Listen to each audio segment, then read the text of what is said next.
여러분, 혹시 이런 경험 있으신가요?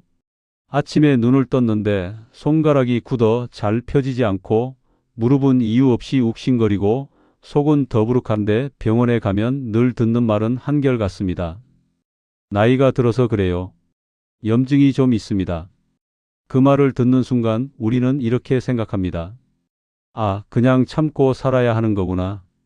이제는 아픈 게 당연한 나이인가 보다. 그런데 정말 그럴까요? 이 통증과 붓기, 위장 불편함, 밤마다 찾아오는 수심과 열감까지. 이 모든 것이 정말 단순히 나이 탓일까요? 사실 오늘 제가 드릴 이야기는 많은 어르신들께서 평생 너무 쉽게 지나쳐 버렸던 한 가지에 관한 이야기입니다. 부엌에 늘 있었고, 김치에도 들어가 있고, 생선조림에도 들어가고, 차로도 마셔왔던 아주 익숙한 식재료. 하지만 대부분의 분들이 효과가 거의 없는 방법으로만 드시고 있었고, 아주 소수의 분들만이 제대로 된 방식으로 드시면서 몸의 변화를 경험하고 있었던 그것입니다.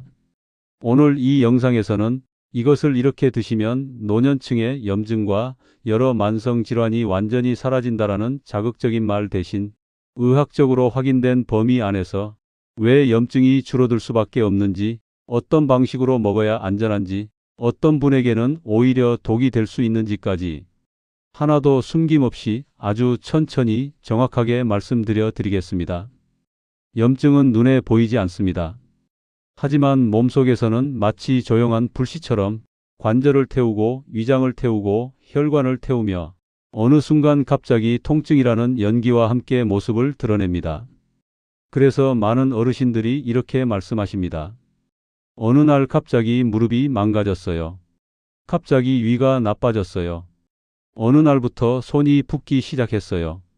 하지만 의학적으로 보면 그 어느 날은 사실 수년 동안 이어진 몸속 변화의 결과입니다. 하루 이틀의 문제가 아니라 10년, 20년 동안 쌓인 생활 습관과 음식, 수면, 스트레스의 결과가 어느 순간 문을 두드리듯 모습을 드러낸 것입니다. 바로 이 지점에서 우리가 매일 아무 생각 없이 먹는 한 가지 음식이 염증을 키우는 불쏘시개가 되기도 하고 반대로 그 불을 아주 서서히 그러나 분명하게 줄여주는 소화기가 되기도 합니다. 오늘 이야기할 그 음식은 결코 특별한 약이 아닙니다. 비싸지도 않습니다. 어디에서나 쉽게 구할 수 있고 대부분의 가정에 이미 존재하고 있습니다. 하지만 문제는 단 하나입니다. 어떻게 드시느냐에 따라 약이 되기도 하고 독이 되기도 한다는 것. 실제 진료실에서 이런 어르신을 자주 만납니다. 선생님, 생강이 몸에 좋다길래 매일 많이 먹었는데 속이 더 쓰려요. 생강차를 공복에 마셨더니 오히려 위가 더 아파요. 이런 분들 옆에는 또 이런 분들이 계십니다. 선생님, 이상하게 생강을 먹기 시작한 뒤로 아침에 손이 덜 붓습니다. 무릎이 예전보다 덜 쑤십니다. 속이 편안해졌어요. 같은 생강인데 왜 어떤 분에게는 독이 되고 어떤 분에게는 약이 되는 걸까요? 바로 오늘 그 차이를 만드는 시간, 양, 상태의 비밀을 여러분께 아주 쉽게 그러나 절대 틀리지 않게 풀어드리겠습니다. 지금 이 순간에도 여러분의 몸속 어딘가에는 작은 염증의 불씨가 남아있을 수 있습니다. 그 불씨가 커질지 아니면 오늘부터 서서히 사그라들지는 지금부터 드릴 이 이야기에 달려 있을지도 모릅니다. 잠시만 마음을 편히 내려놓고 라디오를 듣듯이 천천히 따라와 주시기 바랍니다. 오늘 이야기는 여러분의 내일 아침 몸 상태를 바꿀 수도 있는 이야기입니다. 72세 김순자 어르신의 이야기입니다. 이분은 젊을 때부터 손으로 하는 일을 많이 하셨습니다. 남편 대신 생계를 책임지며 식당에서 20년 넘게 일하셨고 집안일도 늘 혼자 도맡으셨습니다. 그때는 손목이 조금 아파도 일하다 보면 다 그런 거지 하며 참고 지나가셨다고 합니다. 문제는 60대 중반을 넘기면서부터였습니다. 아침마다 손가락이 굳어 주먹을 쥐는데 몇 분이 걸렸고 무릎은 계단을 내려갈 때마다 찌르듯이 아팠습니다. 처음에는 파스를 붙이고 찜질을 하며 버텼습니다. 그래도 몇 년은 견딜 수 있었습니다. 하지만 어느 순간부터는 진통제를 먹지 않으면 하루를 버티기 어려운 지경이 되었습니다. 아침에 일어나자마자 한 알, 점심 무렵 다시 한 알. 그러다 보니 자연스럽게 위도 상하기 시작했습니다. 속이 쓰리고 더부룩하고 밤에는 트림이 멈추지 않았습니다. 그래도 통증이 더 무서워 약을 놓지 못하셨습니다. 어르신이 가장 힘들어했던 건 자기 몸이 조금씩 부서져 가는 느낌이었다고 합니다. 예전에는 장을 보러 가는 것도 손주를 안아주는 것도 큰 부담이 아니었는데 어느 날부터는 그 모든 일이 두려움이 되었습니다. 손주 손을 잡고 길을 걷다가도 무릎이 덜컥거리면 혹시라도 넘어질까 늘 긴장했고 밤에는 통증 때문에 깊게 잠들지도 못했습니다. 자다가 뒤척일 때마다 무릎 속에서 욱신거리는 열감이 올라와 이불을 걷어내고 다리를 주무르다 다시 잠이 들곤 하셨습니다. 병원에서는 늘 같은 말이 돌아왔습니다. 나이에 따른 퇴행성 변화입니다. 염증 수치가 좀 높네요. 약은 계속 드셔야 합니다. 그 말이 틀린 것은 아니었습니다. 실제로 검사 수치도 염증 지표가 정상보다 높게 나왔고 관절 공간도 점점 좁아지고 있었습니다. 하지만 어르신의 마음속에는 이런 생각이 점점 커졌다고 합니다. 나는 앞으로 얼마나 더 아파야 하는 걸까? 이렇게 약만 먹다가 더 망가지는 건 아닐까? 변화의 계기는 아주 사소한 순간이었습니다. 어느 날 동네 복지관에서 우연히 들은 건강 강의에서 한 한의사 선생님이 이런 말씀을 하셨다고 합니다. 염증은 약으로만 다스리는 게 아닙니다. 매일 들어오는 음식이 불을 키우기도 하고 불을 줄이기도 합니다. 그 말이 이상하게 마음에 남았다고 하셨습니다. 그리고 강의가 끝난 뒤 주변 어르신들 사이에서 자연스럽게 이런 이야기가 오갔답니다.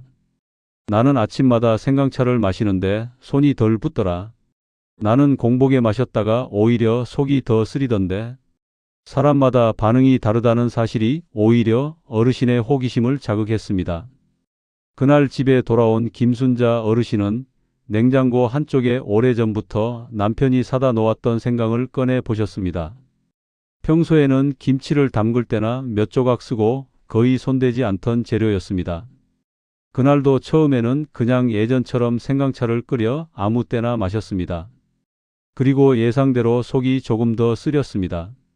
역시 나랑은 안 맞나 보다 하고 포기하려던 순간 병원에서 들은 말이 문득 떠올랐다고 합니다. 언제 무엇을 먹느냐도 약만큼 중요합니다. 며칠 뒤 진료실에서 이 이야기를 꺼내셨습니다. 선생님, 생강을 공복에 마셨더니 속이 더 아픈데 원래 그런가요?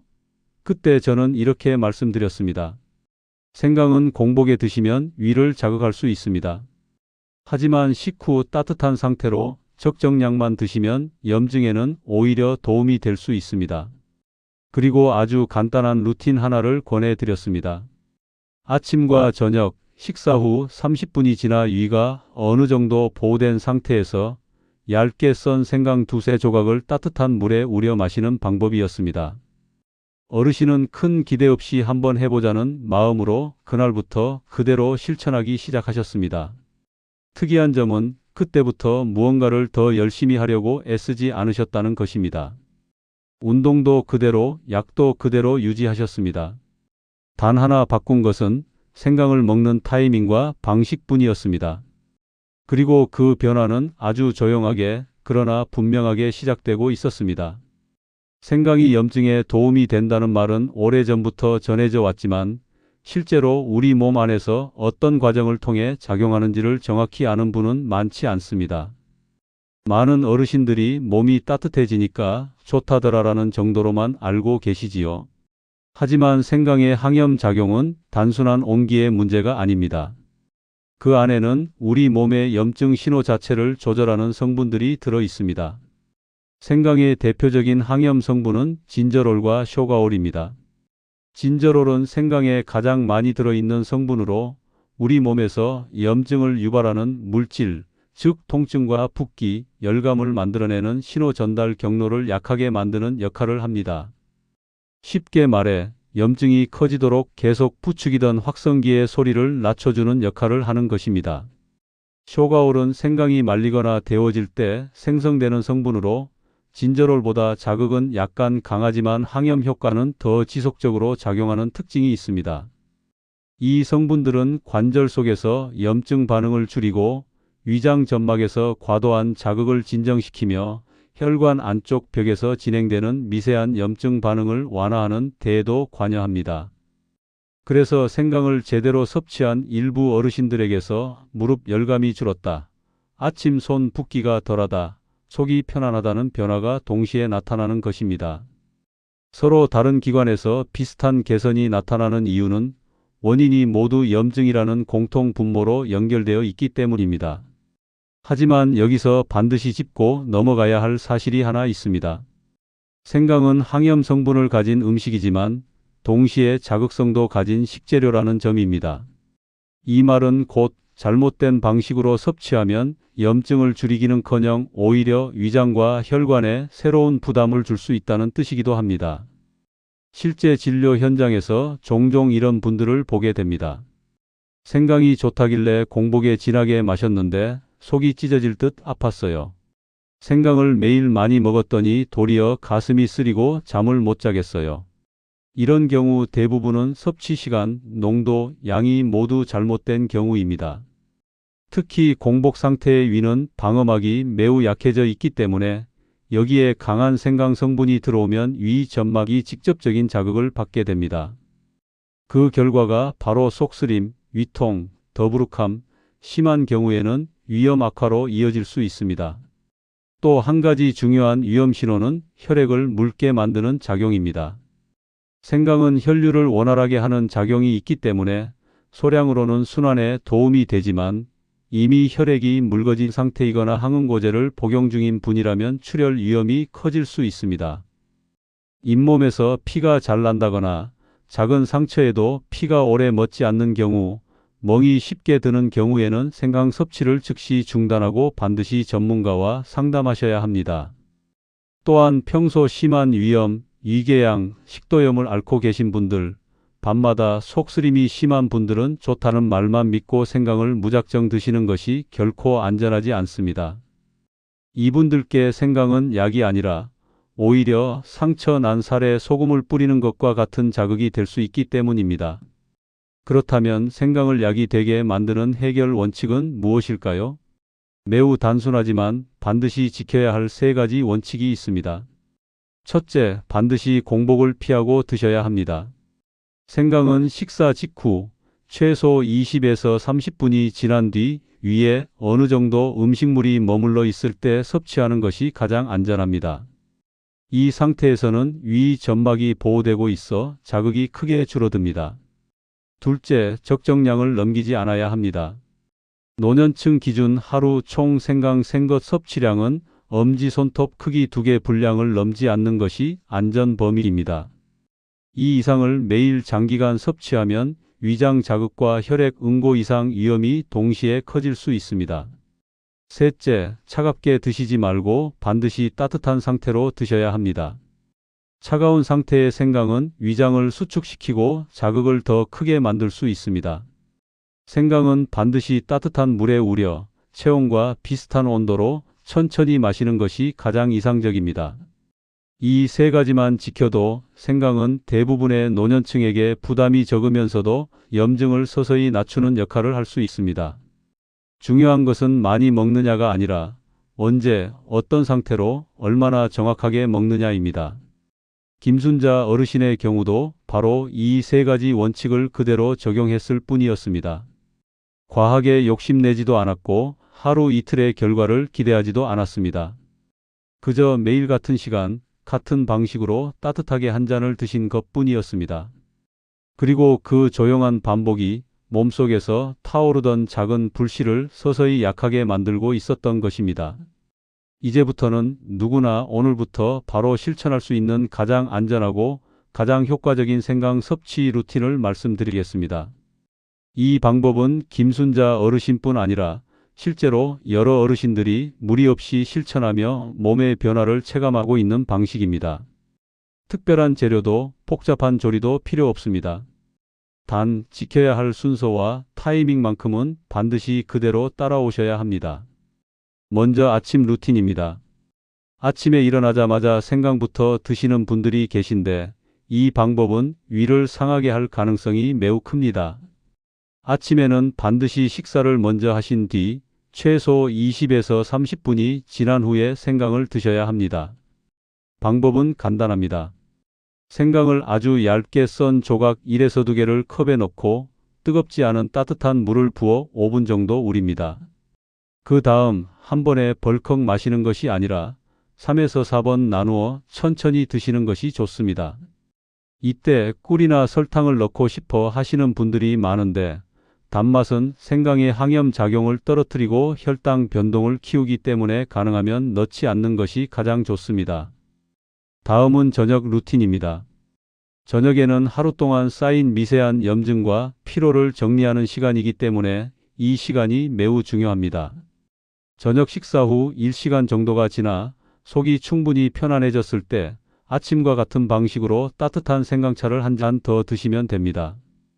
단, 잠들기 바로 직전에 마시면 화장실을 자주 가게 되어 수면이 방해될 수 있으므로 잠들기 최소 1시간 전까지는 마무리하는 것이 좋습니다. 이렇게 하루 2회 총 생강 생것 기준 엄지손톱 크기 2개 이내의 양만 지켜주시면 됩니다. 여기서 가장 중요한 것은 매일 같은 시간대에 같은 방식으로 반복하는 것입니다. 생강은 진통제처럼 즉각 통증을 누르는 약이 아니라 염증의 불씨를 서서히 약하게 만드는 음식이기 때문에 하루 이틀의 효과를 기대하면 실망하게 됩니다. 대부분의 어르신들은 빠르면 7일 전후 뚜렷한 변화는 대개 3주를 넘기면서부터 느끼기 시작합니다. 김순자 어르신도 마찬가지였습니다. 처음 일주일 동안은 크게 달라진 건 모르겠어요 라고 하셨습니다. 하지만 둘째 주가 되면서 아침에 손이 덜 붓는 것을 느끼셨고 셋째 주에 접어들면서는 계단을 내려갈 때 예전처럼 날카로운 통증이 치고 올라오는 순간이 줄어들기 시작했습니다. 무엇보다 어르신이 가장 먼저 말씀하신 변화는 아침에 눈을 떴을 때 몸이 덜 무겁다는 느낌이었습니다. 이후 한 달이 지나 다시 검사했을 때 염증 수치는 분명하게 내려가 있었습니다. 물론 약을 완전히 끊은 것은 아니었습니다. 하지만 진통제 횟수는 절반 이하로 줄었고 위장 불편감도 함께 줄어들었습니다. 이전에는 약을 먹기 위해 물을 찾았던 시간에 이제는 따뜻한 생강차를 마시며 하루를 시작하게 되었다고 하셨습니다. 어르신은 이렇게 말씀하셨습니다. 선생님, 통증이 완전히 없어졌다고 말할 수는 없어요. 하지만 예전처럼 하루가 두렵지는 않아요. 이 말 속에는 매우 중요한 의미가 담겨 있습니다. 노년기의 건강이란 젊을 때처럼 완벽히 아무 통증도 없는 상태를 되찾는 것이 아니라 통증과 불편함이 삶을 지배하지 않도록 만드는 것입니다. 생강 하나가 모든 병을 없애주지는 않습니다. 하지만 제대로 섭취했을 때 몸속 염증의 불을 서서히 낮추고 약에 대한 의존을 줄이며 하루를 살아갈 힘을 조금 더 남겨줄 수는 있습니다. 여러분의 몸도 지금 이 순간 조용히 신호를 보내고 있을지 모릅니다. 아침에 붓는 손, 계단에서 시큰거리는 무릎, 이유 없이 더부룩한 위장, 밤마다 찾아오는 열감과 통증. 이 모든 것은 몸이 보내는 작은 경고입니다. 그 경고에 오늘부터 어떻게 답하느냐에 따라 1년 뒤, 3년 뒤 여러분의 몸 상태는 분명히 달라질 수 있습니다. 오늘 제가 드린 생강 루틴은 결코 거창한 치료가 아닙니다. 그러나 작아 보이는 선택이 노후에 큰 차이를 만들 수도 있습니다. 내일부터가 아니라 오늘 저녁부터라도 따뜻한 한 잔으로 여러분의 몸을 천천히 돌보기 시작해 보시기 바랍니다. 오늘 이야기가 여러분의 몸과 마음에 조금이라도 도움이 되었다면 지금 이 순간 구독과 좋아요로 지혜신성과 함께해 주십시오. 여러분의 작은 클릭 하나가 더 많은 어르신들에게 필요한 건강 이야기를 전할 수 있는 큰 힘이 됩니다. 지혜신선은 앞으로도 여러분의 노후 건강을 조용히 그러나 꾸준히 함께 지켜드리겠습니다. 오늘도 끝까지 함께해 주셔서 감사합니다.